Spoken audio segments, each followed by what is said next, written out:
Krendiabo, village situé à 10 km de la ville d'Aboisseau, au sud-est de la Côte d'Ivoire, est le siège et la capitale du royaume Sangui.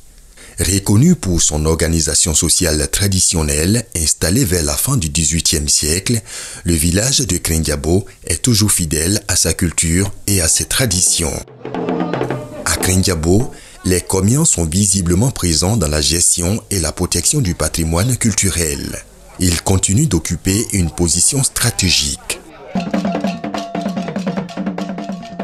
On attribue aux Komians souvent des pouvoirs mystiques. Ils ont la faculté de chasser les démons, de guérir ou encore de prévenir de grandes calamités. Un Komien, c'est tout d'abord un médecin, mis à part les soins médicaux qu'ils apportent à la population. Les Komiens sont les garants de l'héritage du peuple noir, en fait. Ils sont les conservateurs de la culture africaine. Quand il y a des maladies mystérieuses, on fait appel aux Komiens. Donc les Komiens, nous, elles sont très importants dans la communauté. Les Komiens dans notre société sont les pièces centrales de notre culture. Quand dans un village, il y a un problème qui retient l'attention de tout le monde, un problème dont on n'a pas la solution, on va se référer au Komien qui, lui, par ses moyens mystiques, arrive à trouver la solution. Vus comme des gardiens et protecteurs de l'équilibre de la société, ces prêtres ou prêtresses traditionnelles interprètent entre deux mondes, le monde visible et invisible. Les Komiens sont des éclaireurs. On les appelle les grands devins.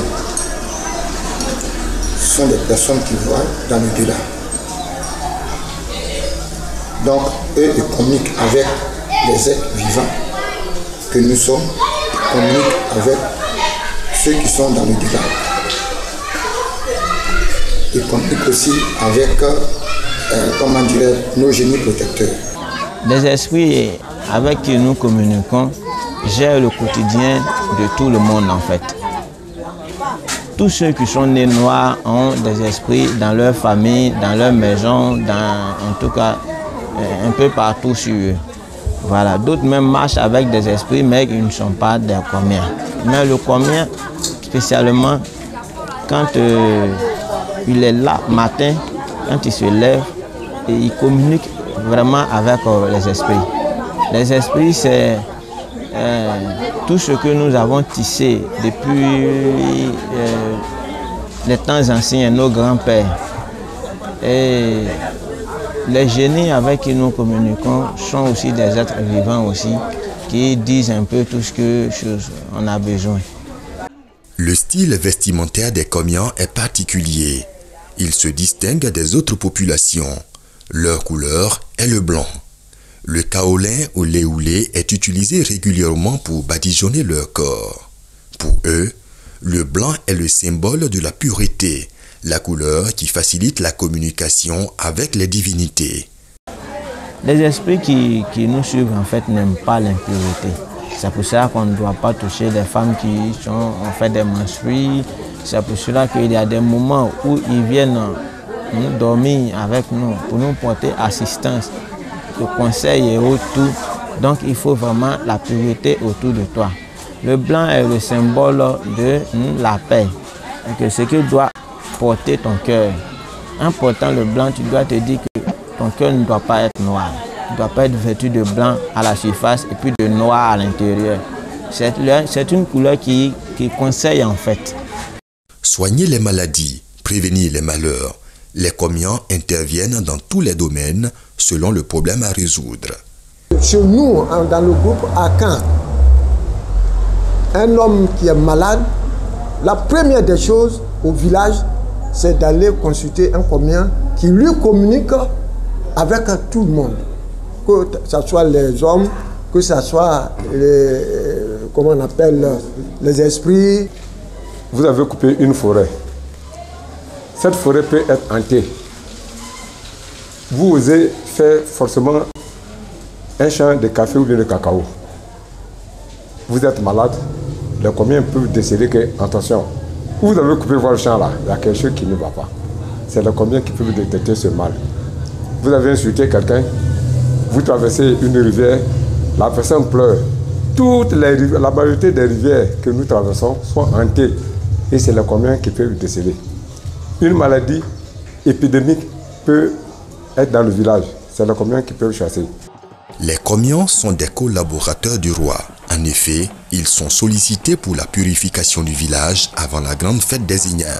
Considérés comme les gardiens du temple, les comians sont le bras séculier du roi. Ce dernier s'appuie sur eux pour gouverner et protéger son pouvoir.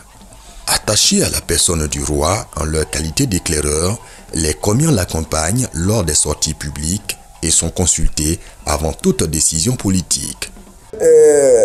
Sa majesté, sa notabilité, et il ne voit pas au-delà. Il voit tout juste tout ce qui est dans le village. Mais le comian, comme on le dit, ils ont 4 yeux. Ils ont 2 yeux pour se déplacer. Mais ils ont encore 2 yeux pour voir l'au-delà.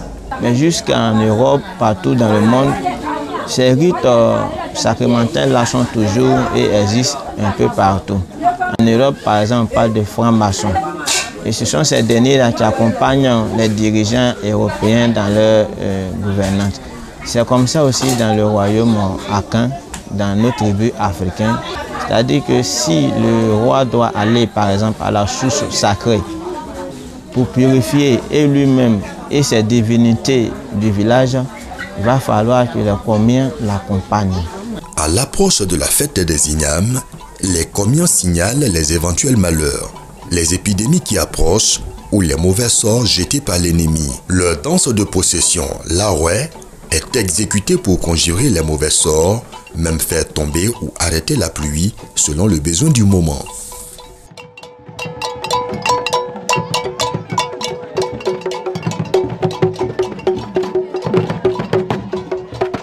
Adepte du bossonisme prôné par l'écrivain, scénariste et cinéaste ivoirien Jean-Marie Adiafi, les comians sont soumis à tout un ensemble de rites qui passent par une série d'initiations.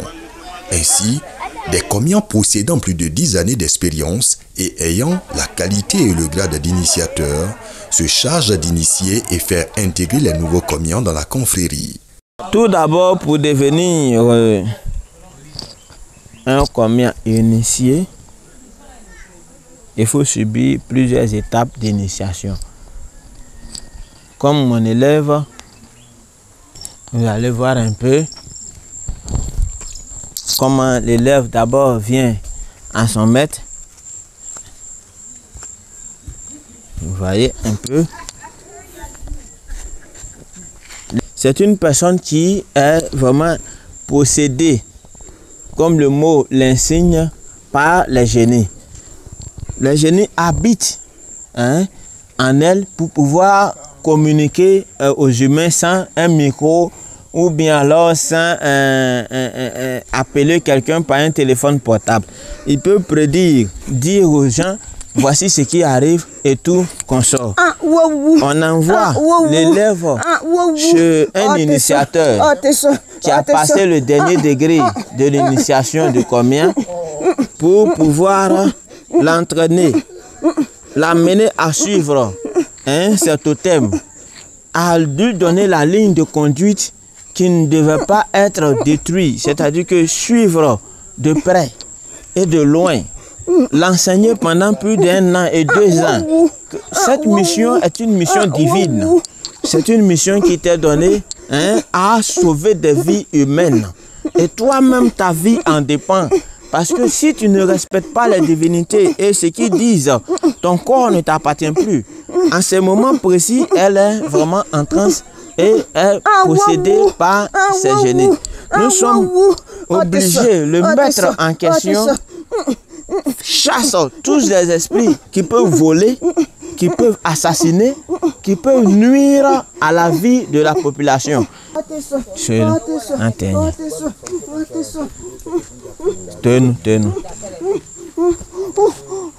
Les esprits toujours prennent l'affection d'une personne bien intentionnée pour vraiment se libérer, hein, et donner vraiment la paix, hein, à la personne à qui il possède. Une personne mal intentionnée ne va jamais recevoir ce petit câlin qu'ils ont fait là. Actuellement, ils sont retournés. Ils sont encore parmi nous ici dans la nature, à travers le vent qui circule, et ils recueillent tout ce qui est donné, hein, partout dans le monde, et lui feront communiquer dès qu'il y aura une assemblée. Chez les Agni Sangui, la corporation du Komian est une institution culturelle. Toutefois, ils sont menacés de disparition eu égard à la prolifération des religions dites révélées, le christianisme et l'islam. Les Komians se font de plus en plus rares au sein de la communauté Agni. Voyez-vous, aujourd'hui, tout le monde s'en va à l'église. Aujourd'hui, le roi est obligé de demander aux mânes de faire venir des jeunes filles, des jeunes garçons dans la communauté des Komians. Parce que vraiment, surtout à Krenjabo, qui est la capitale du Sangui, on a eu une pénurie de Komians. Le Komian, représentant un pan de la culture Agni, se doit d'avoir une attention particulière auprès des autorités nationales en vue de sa valorisation et de sa pérennisation.